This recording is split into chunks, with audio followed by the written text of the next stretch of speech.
Hello, thanks everyone for coming.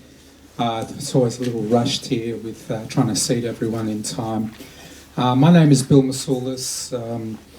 I run these series of screenings called Unknown Pleasures, and tonight we have our tribute to Ivan Gaal, and you know that, so you're all here for that. Just before we start, we'd like to acknowledge the nation that we're in here, and that we meet tonight, the elders past and present and future, and especially make a little acknowledgement of the passing of the elder Uncle Jack Charles, who was an actor and activist and a great kind of figure in the Australian cultural landscape. And I was really pleased to see how the media were covering it today, and the really kind of great respect for him that was shown. And Australia is this kind of land that's really amazing, and you know, the kind of respect and reparations that are happening for Indigenous people is really great. And Australia as a progressive and inclusive country is something we should, you know, kind of cherish and keep fighting for. And you know, and one of the great things about Australia too is the migration that's happened in the last 60 years from Europe. My parents came here in the early 1960s, and Ivan, you know, he came here from Hungary in the late 50s, and to be able to come here, lead a good life, and also then, you know, make art. And I think this is one of the stories of Jack Charles and also Archie Roach is this thing of this kind of salvation through art and community and expression of things like the oppression that Indigenous people have suffered, and Australia's been a great welcoming land for all those migrants, like the Vietnamese refugees and of course a lot of European ones. And Ivan's got a great story himself. That time when the Second World War was on, and just after that. And I just want to read a letter that's been sent to me just today by Janos Zoltan, who's another Hungarian Australian filmmaker who's been here about 25 years, I think, and he's a filmmaker in his own right. And he was going to be a bit of a feature tonight along with Ivan, but he's in Hungary at the moment. And I just want to read these, instead of saying something about Ivan myself, just read these kind of words from Janos. Now I need a third hand for this, but glasses off. So Janos says, "It is not a coincidence that I am sending my greetings from Hungary for this tribute to Ivan Gaal. If I had a clone, I would surely be at the cinema in Melbourne celebrating his unforgettable achievement.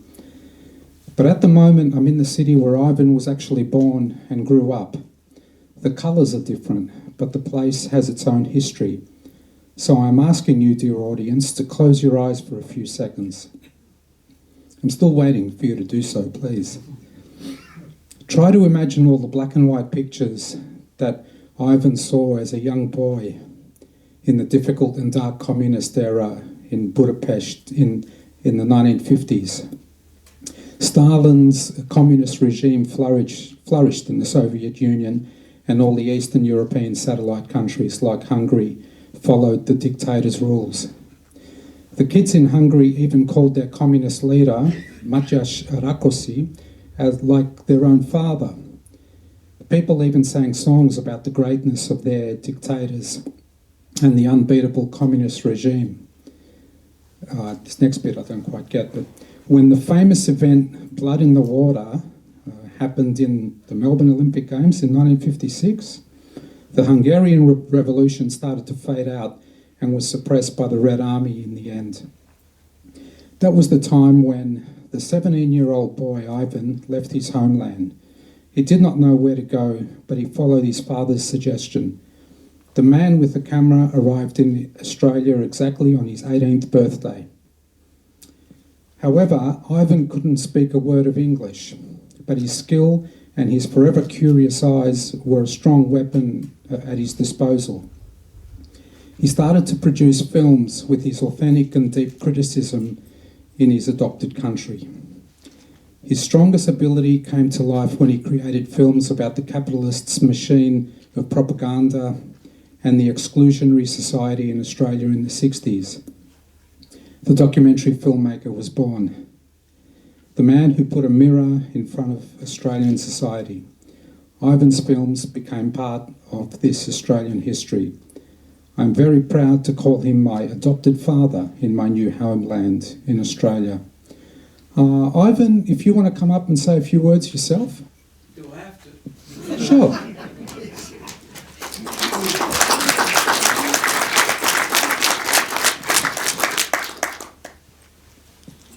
Thanks, Bill. There you go. Yeah. Thank you, Bill. I'd just like to say a few words about Bill himself, because he's the person who caused all this, and he's the one who wanted to have my film shown. I was a bit reluctant first, but Bill been doing this for independent filmmakers for quite a while now, and Bill's done more than anybody else for us people who work in the independent field and making films close to our heart and wanting to say something with our short films and documentaries. So Bill himself made about 10 feature films, and very quiet achiever. Anyway, thank you. Me, Ivan. It's not about me. Yeah, okay, thank you. That takes you out of the way. Anyway, it's great to come to your tribute before you die, isn't it? So I am here, and I'd just like to say a few words that I'm really glad to see everybody here. It's my family, my friends that I work with in my films, and other people I work with, and it's great to see you all, and thank you. And I just want to actually point out John Flaus, who is a legend in its own right, and he came all the way from Castle, Maine, to be here tonight. And John Flaus, I just never forget him. When 30 years ago he wrote a little article in The Age, and he called me a stalwart. And I was really shocked. I said, what the hell is stalwart? So I looked up the word, and luckily it turned out to be positive. So we're still friends. And thanks, John, for coming all the way. So anyway, we'll talk about other people later. Sort of, as a filmmaker, I like to put myself in a position to say, where do I belong? Because I don't really belong to an intellectual, independent filmmaker, and I don't belong to the commercial world either. So I always felt that maybe I'm something in the middle. And that reminded me of a story that followed me right through my life.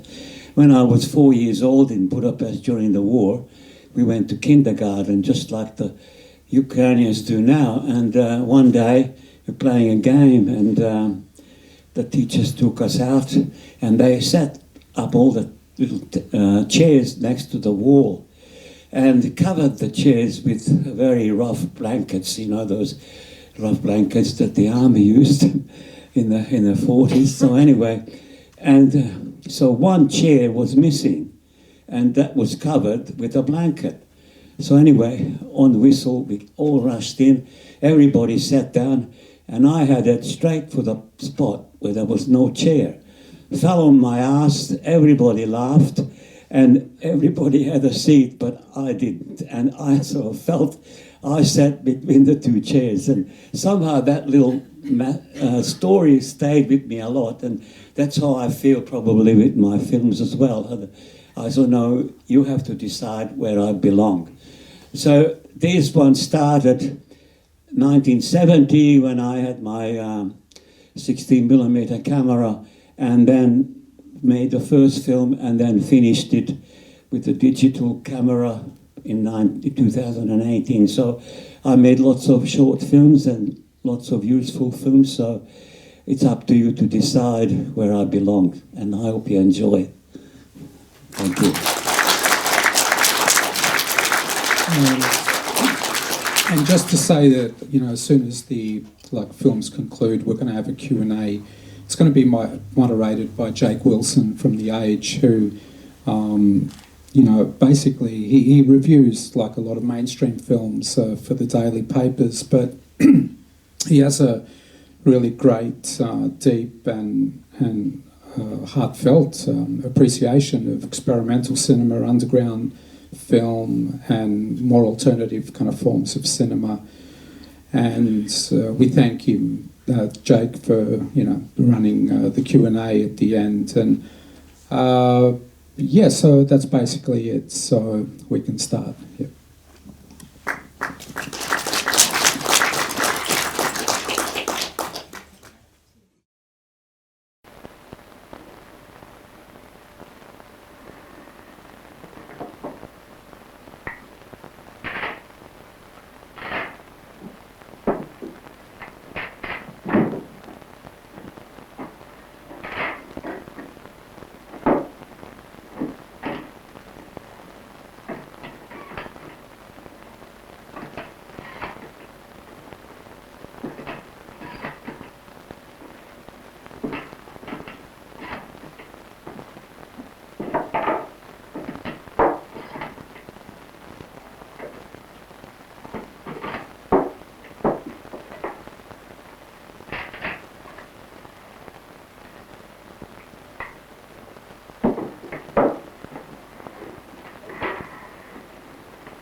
There you are. Got any dough? There you are. Hope that doesn't get pipped at the post. No worries. See you.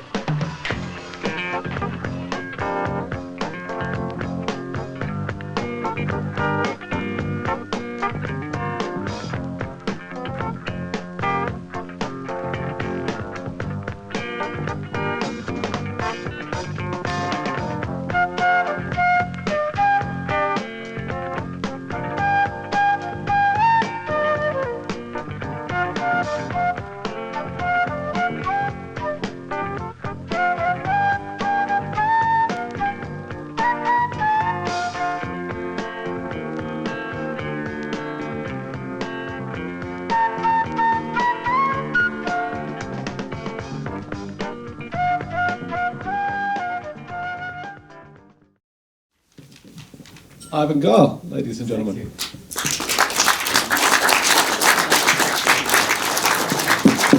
They've just been polite, I think. I don't think so. Okay. Oh, God. Hi, and I'm Jack Wilson. As Bill said before, I'm going to be talking to Ivan for a little while, and then there'll be time for you to ask him some questions. I guess I want to start by going back to something that Bill read out that struck me in that letter, where you were described as coming here to Australia aged 18 with a camera in your hand. And is that true? So even at 18 you already were somebody with a camera who wanted to No, make films? the camera was all in the mind at that stage. Okay. I just imagined it. I always thought about making movies, but I didn't have a camera. No, I bought that later on. A Voigtlander still, 35mm. Yeah. Yes. But you did have the camera in your mind, so you had the dream of making films. Where did that begin? Oh well. It's actually when I was about 15 and I walked through the city in Budapest and I saw a leaflet asking people what sort of films would they like to see. And I remembered it clearly. I did nothing about it, but I gave it some thoughts and I had some ideas. It's somehow always a bit related to education, you know. Maybe it's running my family. So how does that work? Who in your family would you have taken inspiration from? Well, I had pedagogues in the family, like teachers and principals, you know. So maybe I got a bit of DNA of that. What was your question? So I go on with what I was thinking about, I guess, which is that you come to Australia, aged 18, with this dream of making films, and then from there you do become a filmmaker, not that many years later. And how does that journey work? Can you fill in some of the blanks? It wasn't like that. I mean, on the ship's log, I was listed as factory worker, so it wasn't easy, and I wasn't thinking about films at that time. But it's a long journey. I don't have time to tell all that. But it's really it's within you. You know, you have to discover yourself, what you want to do, how you want to do it, and why you want to do it, and it all sort of slowly came to me, and I was happy about that, and it just gradually, bit by bit, from still photography to Super 8, and from Super 8 into 16mm. So I wasn't sort of discovered. I just grew up. Yeah. Looking at all those films, from the earliest ones to the most recent, there's a very definite style. There's an approach to editing, to sound. There's a technical confidence. There's, like, from the very beginning, it seems all these films, you knew what you were doing and how you wanted to make them. Obviously there was a learning period, but where did your sense of what your filmmaking was going to be, where did that come from? Well, that's an interesting question. I never thought about it. It came from within, I know, and also inspired by films that I saw when I came to Australia, because during the communist regime, all what we could see is Eisenstein's movies, you know, and that was all. There's not many Western films, only saw one Gino or Brigida film. And so when we came to the West, it was, and I went to Adelaide, so I started to go and see European movies and started to think about expressing myself, really. That's what it was, because I wanted to say something. I couldn't write or I couldn't read because I didn't speak the language.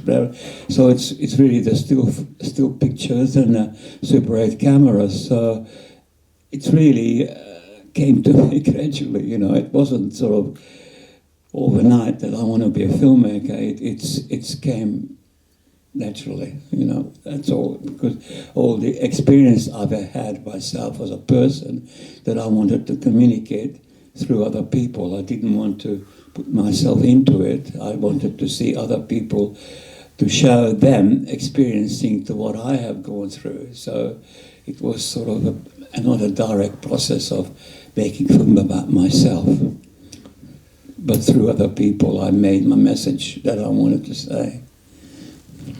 When you look at all these films, and these are films that you chose as your favourites out of all the ones you've made, is that right? Well, I've made a lot more other films, and I think that I haven't seen Ibrahim for about 20 years, yeah. So that's 40 years old almost, so I actually very pleased with myself that actually it works. So I liked Ibrahim because that was a lot of me in that, and other films, well, they speak for themselves. But I always chose the topic that was part of my life and interested me, and make the most of it, sort of, with this of. I really can't explain. I mean, I went to this film school, and Peter Tammer and Nigel Buse were really fantastic, and I learned a lot from them. But at the end, it's up to you what you're going to do and how you're going to do it. You can't really teach people to make films, you know. It grows. It's organic, as I say.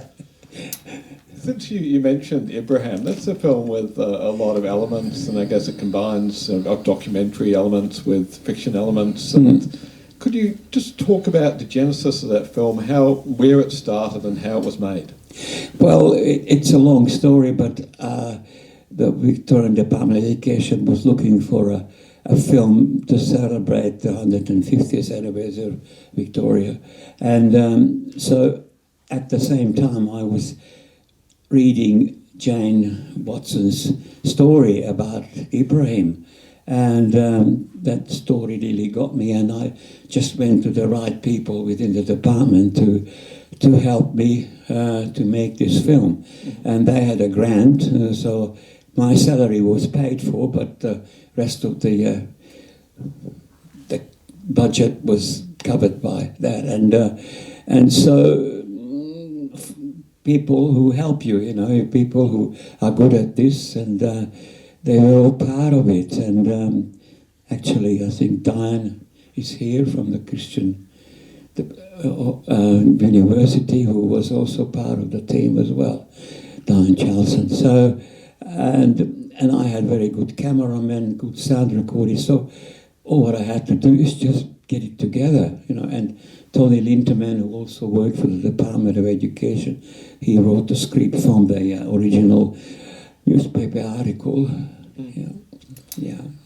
How did you think about the audience for that film? Was there like one particular audience? Well, it was really made for the government, because that was true, that young people came from the war and straight into the school, and there was no provision for them to go through any early education that later on came. So what we did with the film is really change the system in many ways, and happy about that. So, Austrian teachers of media people liked it, and they gave us an award for that. And I actually went to Adelaide for the film, for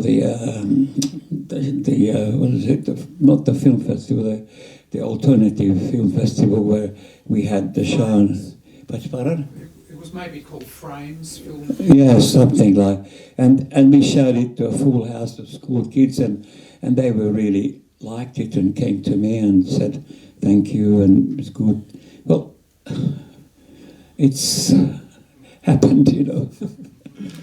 Very hard to talk everything every detail, but the audience was there amongst the leaders of the department and also the schools, so it was well used, and I suppose had some results, which you can never ascertain that. But more what we know is the system was changed after that. How was the system changed? Well, they have more facilities available for young people coming in from a war-torn country. They don't send them into the classroom like they did in the past. I mean, you can actually see what happens, and we didn't pretend. It was real. I mean, it was a doco-drama, but I was lucky I could have a young boy who could really do the part well. He's very effective without having to do very much. He's obviously very carefully chosen. Did you talk to a lot of children? Oh, I talked to a lot of people like that, and also the Lebanese community helped as well to get the right people. And I suppose he's a doctor by now. I don't know. I lost touch with him, but he was very good at what he was doing, apart from the film. You know, so I just love to get in touch with him, but we move on, and very hard to actually track people down again. Mr. Saeed, how long have you been in Australia? We here 2 weeks from Beirut. You and your wife speak English? No English. And Ibrahim? No English. Could you wait a moment? I'll be back.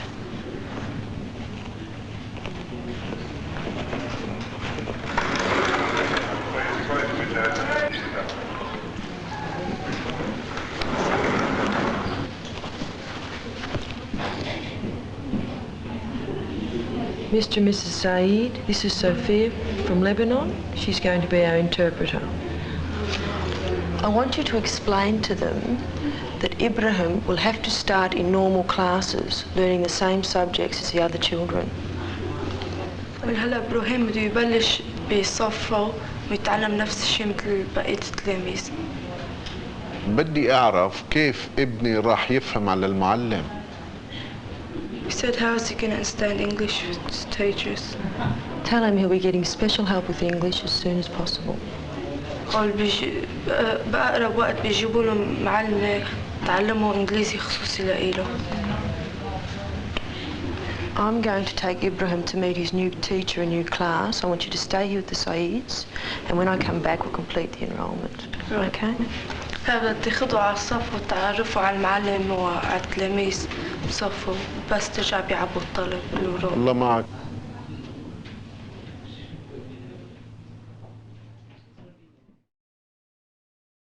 There's a bit in the article which Adrian Martin wrote about your films where he quotes you saying that teaching through film is different from, say, teaching like through writing or in other ways. Could you talk a bit about that, how you teach through film and what the technique is of that? Well, what happens is you can't teach everything through films. What you can do is teach not to learn, not what to learn, but how to learn.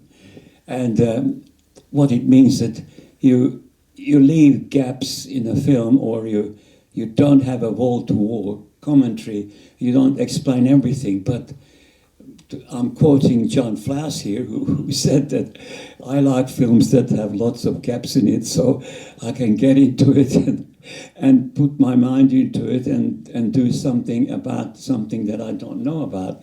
So my issue was no wall-to-wall commentary, not too much talk, have the visuals tell the story, and also let the people find out the truth for themselves. So it's open-ended. But I was very lucky to be at the AVEC film unit because Ross Campbell was the head of the film unit, and he mentored me and he gave me freedom to do what I wanted to do, and he believed in the same of no wall-to-wall commentary, just let the pictures tell the story and let the people learn themselves. I mean, I think when they closed down our units and film unit and their video, they gave it out to the commercial people, and commercial people look at education totally differently.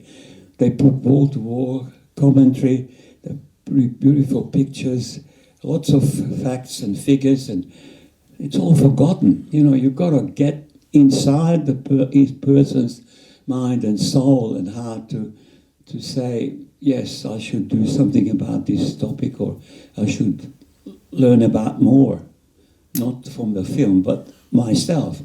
Learn, not what to learn, but how to learn.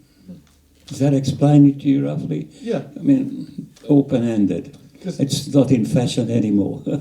This might be a difficult question to answer, but could you think of an example in any of the films we saw tonight of where perhaps you could have said something, or you could have included something, an image, an idea, and you thought, no, I'll leave that out, I'll leave the audience to get to that? Well, it actually was very embarrassing for me to look at All for the Love of It, because that was 1970. I was scared of people talking in the movies, so I just wanted to explain it all with films and images, and I felt that there should be something said here, because that was based on a newspaper article in the 60s that a lot more people died in the duck shooting season, the first minute, than in Vietnam, you know, so that grabbed me, and I ran with that story.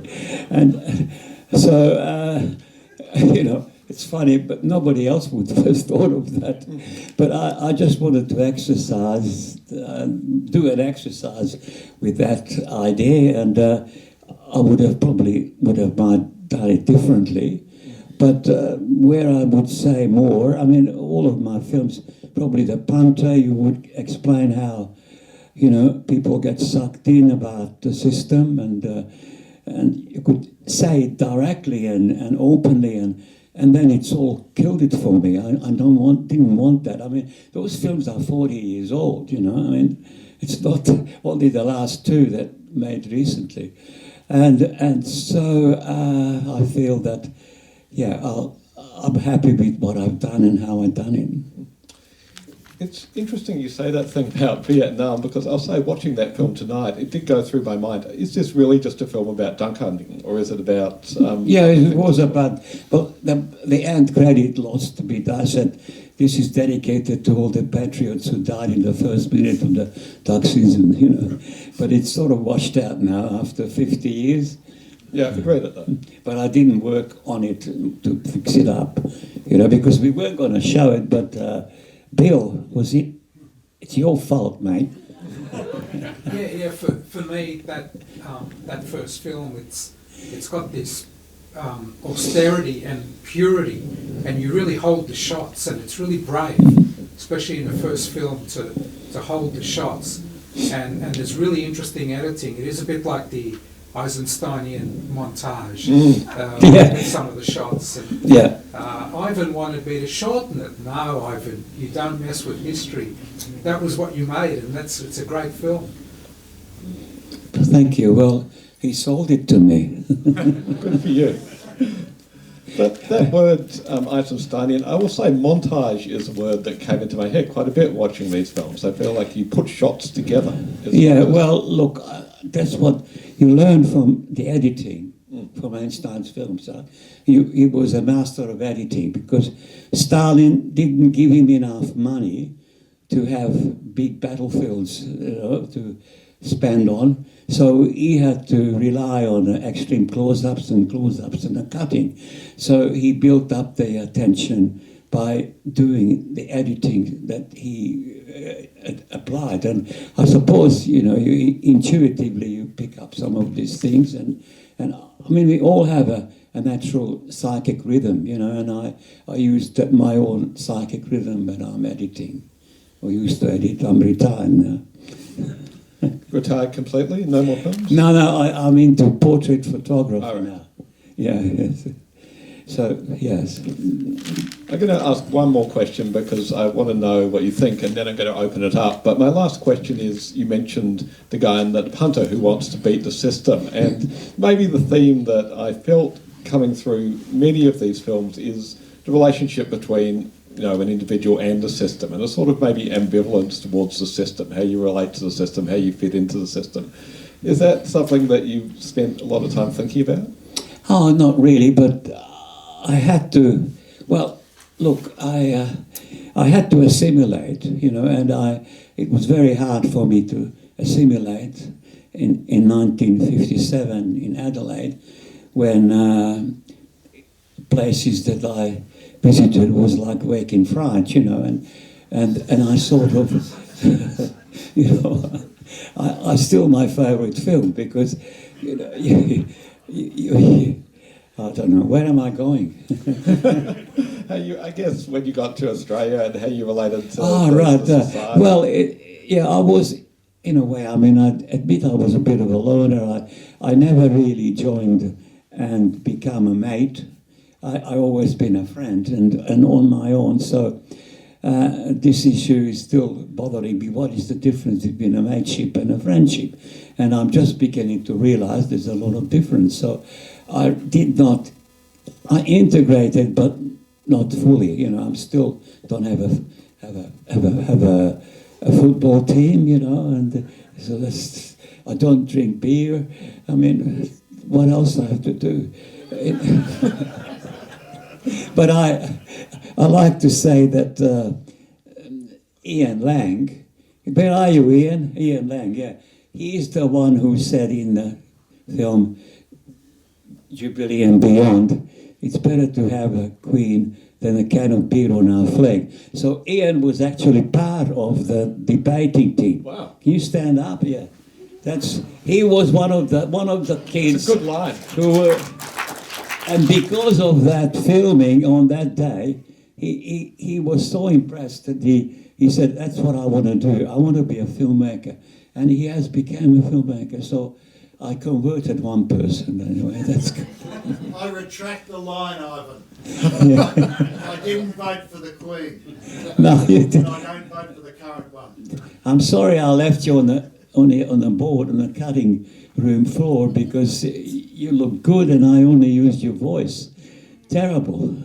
I didn't know we're going to meet 40 years later or 45 years later.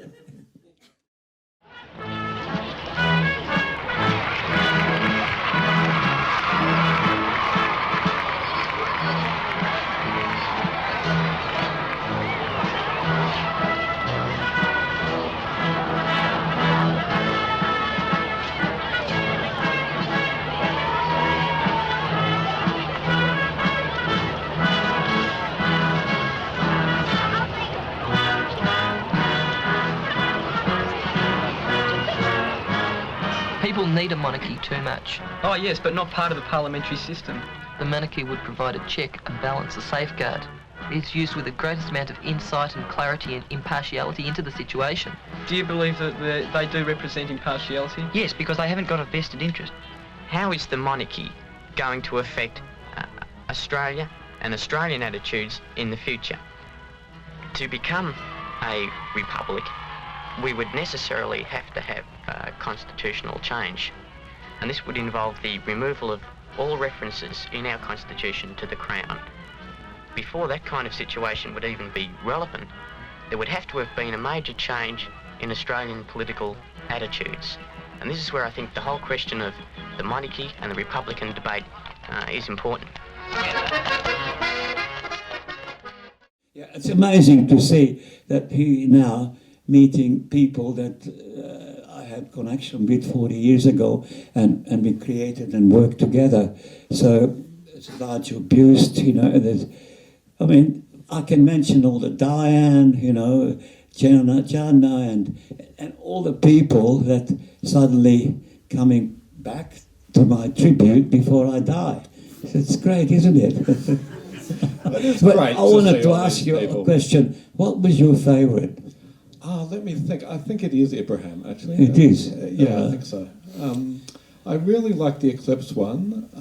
I really like the last one, actually, Man on the Other Side. I was very, it's kind of funny and it's, a little bit ambiguous, but it's also a real tribute. Well, Dennis was invited, but he's drifting down the Nile at the moment, so he's not here. But I invited him because he's a good man, and yeah, go on. I just want to make sure we can get in a couple of questions from the audience before we run out of time. Are people okay to just call out questions if anybody has any? I've got my hearing aid on. I'd just like to make one very quick comment. In 1997, I was making a film with a Hungarian student, and I needed a camera person who could go and do a very sensitive job. And that person was Ivan, who I asked to go and film the Prime Minister of Hungary, who had actually been responsible for Ivan's migration to Australia. It was an act of incredible bravery for somebody to go back to a country that they had left, largely involuntarily, and go back into the household where people had been killed, and where he, with effectively a 22-year-old grandson, was able to manipulate that situation, so we got a fantastic film. The film was called Grandfathers and Revolutions. I think some of the footage that we saw of the statuary was from that Soviet era. Yeah, we went there with the grandfather. And yeah. it was really a very interesting example of how somebody who'd come from a sort of a Soviet upbringing and had that Soviet vision, the Eisensteinian thing, was able to marry that into a Western consciousness and produce something very unique. I think that is one of the great unsung sort of heroes of the multicultural contribution that post-war immigrants have made to Australia. Yeah, a remarkably brave thing, Ivan. Can you write that down? That sounds beautiful.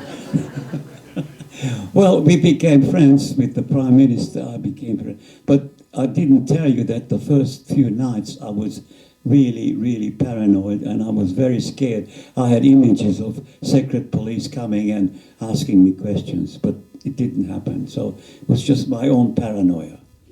Because I believe that even paranoids have enemies. That's very true. Any other questions? Yeah, I'd like to say something and ask a question of Ivan about this. When we're watching an individual, the film I refer to is Ibrahim, but when we watch a character, perhaps one character, an individual particularly, being undergoing strain and stress, the actual mise en scène, the coverage, can alter, to some degree at least, the quality of our feeling.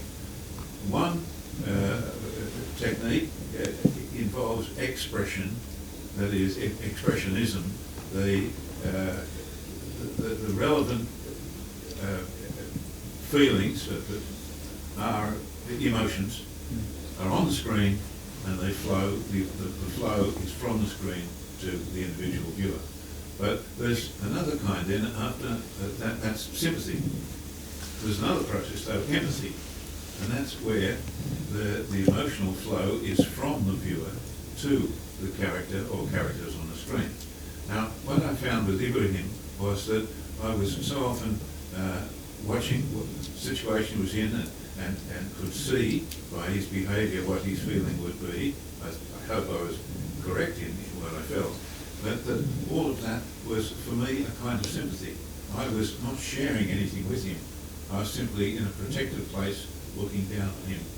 Whereas if there had been empathy, then I would have been lending him some of my feeling.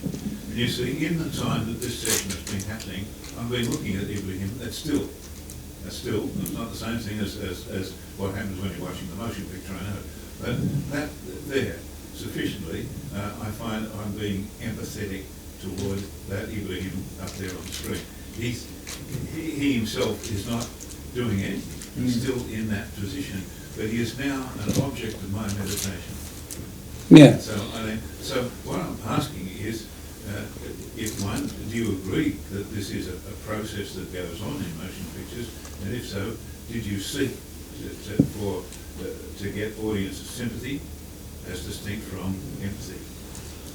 Yes, interesting question. Well, I haven't seen a film for over 20 years, and I got emotional and I felt sympathy towards him, although even I know that he's acting it out, you know. But yes, it's a very fine line, isn't it? Empathy and emotion. And look, it was a very low budget film and working with non-actors, so I couldn't really ask any more. But I felt happy that watching it now, I felt emotional at some parts. But you're talking about the empathy. You felt more empathy than emotion? Yeah. You did? But it meant the empathy, the emotion was in me and was passing from me to him. Yeah, that's, what can I say to that? It's good, yeah. Well, it means that we achieved our aim or not? Did it work for you? Yeah, oh yes. It did work? It certainly did. Oh, that's good. Because, it's very hard to capture emotions like that on film without proper actors, professional actors. So I was happy I got away with what I did. If I could say one thing, it's that there are a lot of points in the film where I don't know what's going on inside his head as a character, and then there are other moments when I do, and one of them is the sound transition where he's playing the video game. Well, that was to get the aggression out, you know. I mean, you can imagine that I experienced it myself, coming from the revolution in '56 and suddenly finding peace in the Adelaide Hills. It's not as easy, you know. you sort of, the images do come back, and you do see those people hanging from the tree. So it's not, you never forget it, and even in peaceful time, you still remember them. And it does stop you, I suppose, well, it's a long process to get rid of it. And I think that's what happening to him. That's happened to him. He was right there in the midst of it, and his mind was full of the negative activities and killing and so forth. You know? So it was visually easy to cut in, but he had to show the emotions, you know, and John got the sympathy. So that's work then. There's just time for one more question, if somebody wants to ask one. Yes, Dirk. There seems to be this tension between the inside and the outside, which I found very interesting.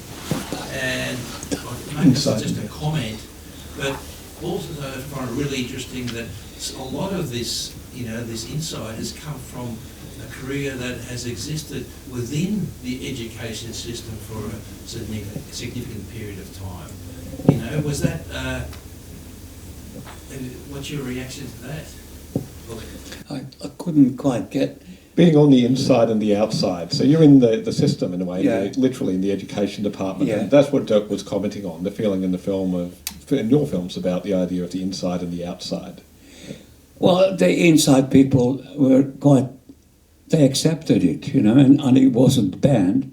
Interesting enough, the Jubilee and Beyond was nominated for an AFI Awards, and it had to be withdrawn because the physical education department wasn't happy about what was projected and what was shown. So the film had to be withdrawn, and it was actually banned for a couple of years until the supervisor left the department. So I was a banned person, you know, and very naughty. But they didn't want to accept the fact that it wasn't really a send-up. We just wanted to show what actually goes into such an event.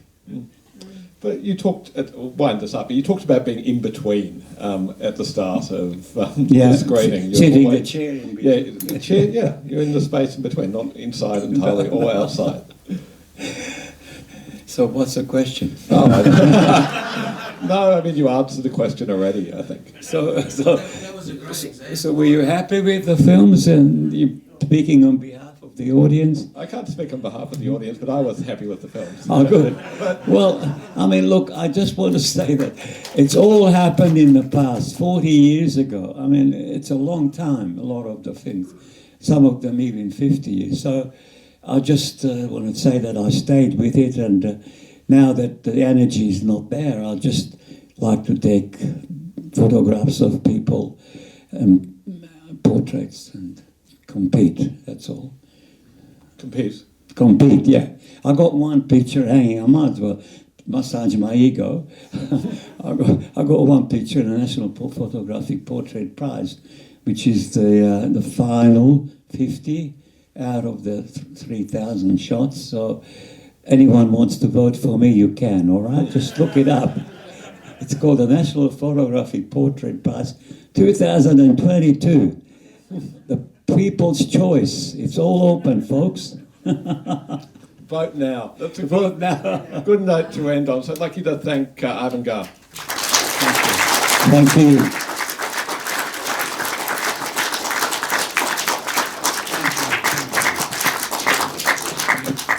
I like your book. Okay, you got a shot right there.